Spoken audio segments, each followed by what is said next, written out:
or 4 years ago, I ended up stopping my full-time job and going into business solely for myself. So I travel now around the world, and I specialize in helping agencies and professionals work with some of the most difficult clientele.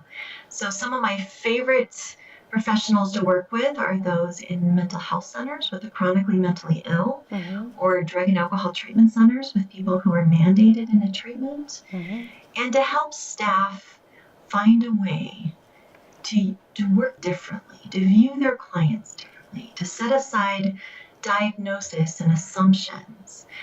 I also help professionals and supervisors to supervise using these kinds of tools and to be able to discover what I discovered so many years ago about how wonderful working with clients can be, even the most difficult clients. So I now have a training center here in the Denver area, and I spend about 50% of my time at the training center. We do all kinds of classes. We have about 4 to 7 full days of classes every month, and people come from all over the world to do that. I do a lot of follow-up training and consulting via Skype with people.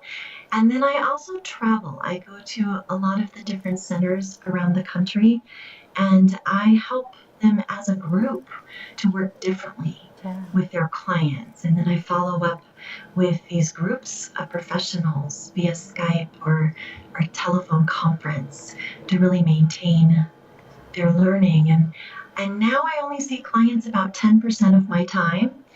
And because I travel so much, I don't have the ability to work as much with my dogs. Rockefeller is now retired. He is 12 years old and has a lot of what I call old man issues, difficulty getting up the stairs, and doesn't hear that well. So he's retired. But I do have my younger dog, Jasper, who's 10 years old, and he goes into the office with me and works with some of the clients.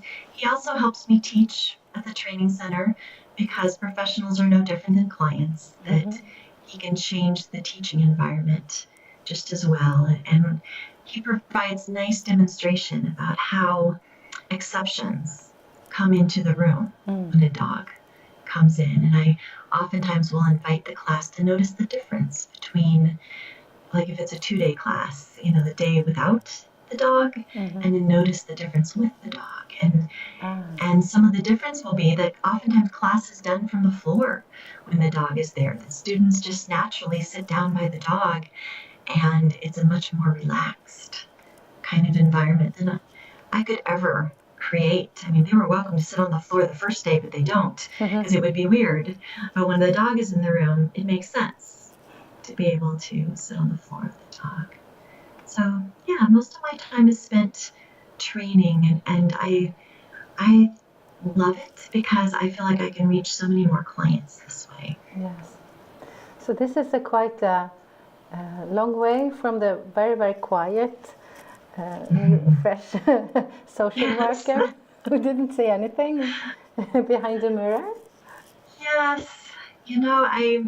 I definitely am still an introvert, meaning that I get energized from quiet alone time or family time, but I definitely love people, and I love just interacting with them, and I love this model.